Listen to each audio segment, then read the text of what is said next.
¿Os habéis preguntado por qué el Partenón de Atenas es bello? ¿O por qué consideramos que el cuadro de Botticelli, El nacimiento de Venus, es bello? ¿Y por qué el Eros y Psique de Canova es una escultura bella?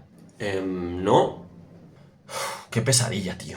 Bueno, vamos a suponer que te lo has preguntado. Nadie diría que estas obras no son bellas. Pero, ¿qué ocurre con este edificio? ¿Y esta pintura? ¿Dirías que es bella? ¿Y esta escultura? Tal vez lo que está sucediendo es que la pregunta esté bastante mal planteada. Puede que lo que sucede es que estas obras no buscaban ser bellas. Para poder dar respuesta a todo esto, en el vídeo de hoy vamos a centrarnos sobre todo en hablar de la teoría de la belleza. Y así podremos saber el por qué la Piedad de Miguel Ángel buscaba ser bella, pero la composición 2 de Kandinsky no estaba interesada en serlo. Para ello hablaremos del concepto de belleza, analizando así su evolución dentro de la historia del pensamiento y cómo este concepto acabaría cayendo en desuso. Pero antes de todo vamos a introducir brevemente el área que se plantea acerca de estas cuestiones. La disciplina filosófica que se encarga acerca de las cuestiones del arte y de la sensibilidad se denomina estética. Pero bueno, la estética tiene muchas funciones y se encarga de muchas cosas. Por un lado plantea y define conceptos propios del arte, como el concepto de artista, de obra, de genio o de creatividad. También analiza y define conceptos o categorías estéticas como la belleza, la fealdad o lo sublime. Por otro llado, podríamos también decir que una de las funciones fundamentales de la estética tiene un carácter histórico. Es decir, la estética se puede encargar de analizar momentos o obras en concreto. Lo primero que vamos a preguntarnos respecto a la belleza es si podemos definir el concepto. Y aunque es verdad que es algo complejo, sí que ha habido una tendencia que se ha mantenido a lo largo de los siglos. Es más, la concepción que vamos a comentar en este vídeo se ha mantenido vigente durante más de 2 milenios. Pero esta concepción posteriormente ha quedado diluida en un montón de definiciones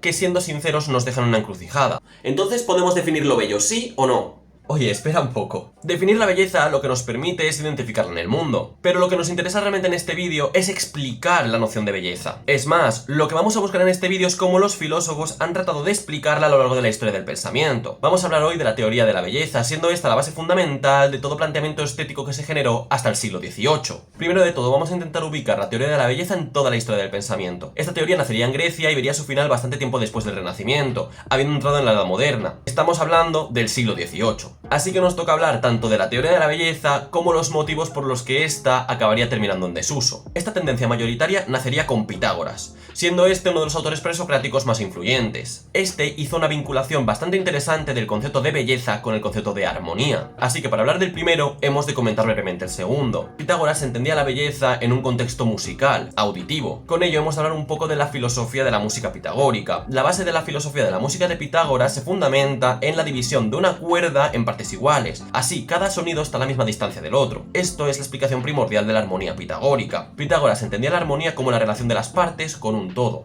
Esto realmente no tardaría de pasar al mundo visual. En la escultura, en la pintura y en la arquitectura, la belleza también se basará en la relación de las partes con el todo. Pero aquí no se hablará de armonía, sino de simetría. Un claro ejemplo de esto es el Partenón de Atenas, construido por Fidias. Esta obra mantiene su proporción a partir de una gran cantidad de cálculos matemáticos. A ver, para un momento. Con esto estás intentando decir que la belleza se definió únicamente en conceptos de simetría y armonía, ¿verdad? Inicialmente sí. La belleza se basaría en la proporción. Cuando hablamos de proporción en la música, hablamos de armonía. Pero si hablamos de la proporción en las artes visuales, hablamos de simetría. Vale, ¿y esto se mantuvo sin cambios? No, realmente no. Los primeros autores realmente aceptaron esta postura sin demasiado problema. Es más, construyeron casi todas sus consideraciones estéticas a partir de este punto. Dos ejemplos de estos son Platón o Aristóteles. Pero también es cierto que la gran revisión crítica sucedió poco tiempo después, a manos de Plotino. Espera, ¿quién? Bueno, vamos a presentar a este personaje. Plotino es un autor helenístico, es decir, es un autor que vivió tiempo después de Alejandro Magno. Este autor en concreto vivió en el siglo III a.C.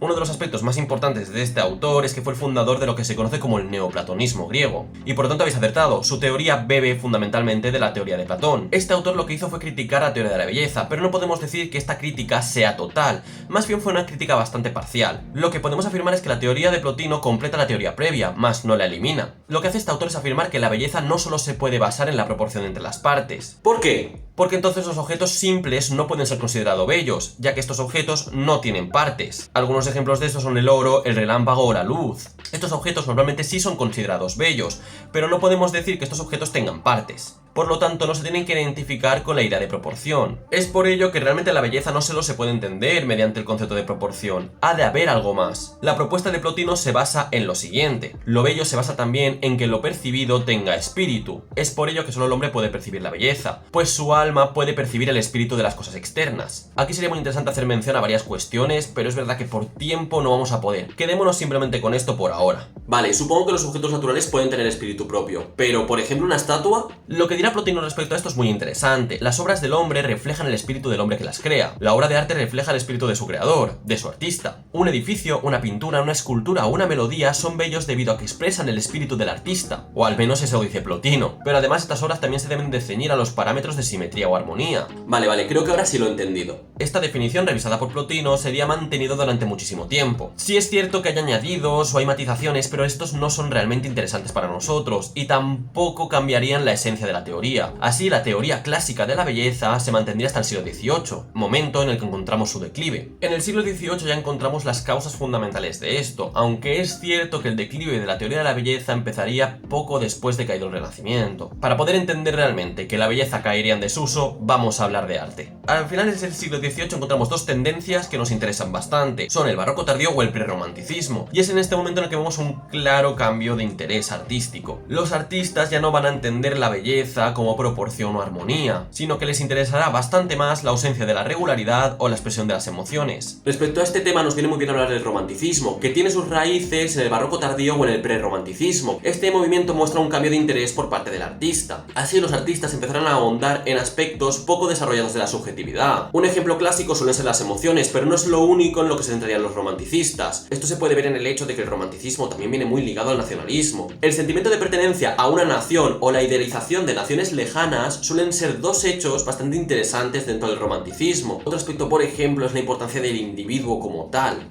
que es un punto que, aunque aparentemente choque con el nacionalismo, son todo partes del mundo emocional del ser humano. También en temas estéticos más concretos vemos que el romanticismo arriesga mucho en temas de composición, y esto que acabamos de comentar choca muy fuertemente con el concepto de belleza simétrica. Toda esta milonga sobre arte la hemos utilizado para poder concluir que en el siglo XVIII hay un cambio fundamental en el concepto de la belleza. Las obras ya no están buscando ser proporcionadas, simétricas, y esto tiene su reflejo e incluso podríamos decir que su raíz en la historia del pensamiento. Hubo una serie de críticas que son muy interesantes para nosotros. Algunos autores lo que nos dirán es que el concepto de belleza es demasiado evasivo y difícil de delimitar. Otros lo que harán será atacar realmente a la noción objetiva de belleza. La teoría clásica de la belleza muestra una versión objetiva de la belleza. Esto se explica porque la noción de belleza viene ligada a unas características propias de los objetos, en este caso la proporción, la simetría o la armonía. No obstante, encontraremos autores que dirán que la belleza depende del sujeto que la percibe, es decir, cada individuo percibirá la belleza en algunas cosas y otros en otras. Vale, entonces lo que estamos apreciando es que encontramos el paso de una belleza objetiva a una belleza subjetiva. Exacto, esto es lo que vamos a ver ahora, aunque hemos de decir que esta crítica inicialmente no es tan radical. La figura fundamental de la que hemos de hablar en este momento es Immanuel Kant.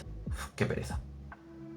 Realmente la crítica de Kant no es tan radical como la que acabamos de comentar. Es más, este autor lo que va a hacer es dividir la belleza en dos tipos de belleza. Se delimita así la belleza libre y la belleza adherente. La primera belleza es una belleza libre de toda explicación, es bella para todo el mundo, sería una belleza objetiva. Vale, frena un poco. ¿Qué es eso? Iba a decir una palabra malsonante. Casi se me escapa, vale, bien.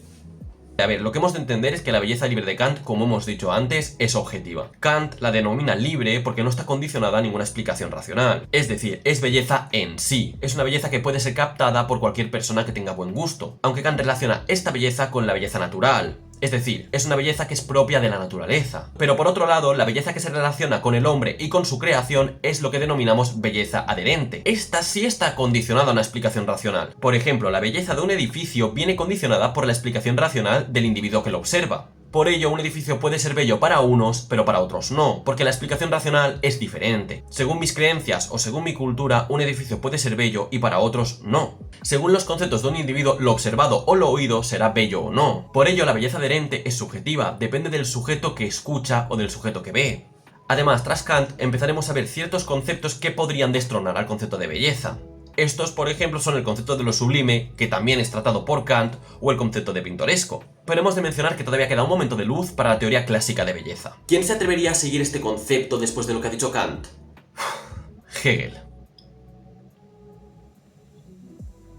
El idealismo alemán en cierta medida conseguiría volver a poner a la belleza en un lugar destacado. Además, podemos decir que en cierto modo rescataría los pilares de la teoría de la belleza, aunque si lo pensamos Hegel cambiaría la terminología. Pero el idealismo alemán tristemente no fue suficiente para salvar la teoría de la belleza. Tras él aparecerían planteamientos demoledores que realmente seguirían la estela de lo dicho por Kant. De aquí se puede concluir que la belleza no se puede considerar como algo universal o algo objetivo, y es así como la belleza perdería su papel como valor estético absoluto entre el siglo XIX y el siglo XX. Este concepto, en definitiva, había sido totalmente sobrevalorado. Esto realmente se puede apreciar a día de hoy de una forma totalmente clara. El concepto de belleza ha sido relegado a un uso personal y cotidiano. Me parece impresionante que un concepto tan importante en la estética occidental cayera en desuso así como así. Pero si lo piensas, el concepto de belleza ha traído cosas muy buenas. Esto es lo que permitió que muchos autores empezaran a plantear nuevas teorías con un material conceptual totalmente nuevo. Es así como realmente entraron en juego muchos nuevos planteamientos y nuevas formas de hacer estética. Es de esta forma que podemos explicar realmente el nacimiento de la estética moderna. La caída del concepto de belleza permitiría el desarrollo de esta nueva disciplina, siendo además una de las áreas más interesantes y que más suele gustar. Vamos, que todo lo que has dicho ha sido para ganar seguidores.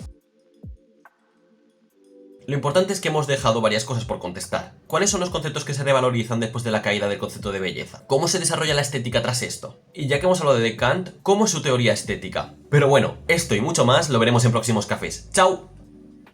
Un momento, no te vayas aún. Simplemente vengo a decir que tengo por aquí mis redes, las dejo en la caja de descripción por si queréis seguirme y ver un poquito más de contenido acerca de esto. Muchísimas gracias y ahora sí, hasta el próximo café. ¡Chao! Madre mía, tío, no te lo sabes, ¿eh? El área filosófica que se plantea acerca de estas cuestiones. Tendré que cambiar esto porque esto tiene que ir con un... Ahora voy a preguntar. Vale. Qué desastre, tío.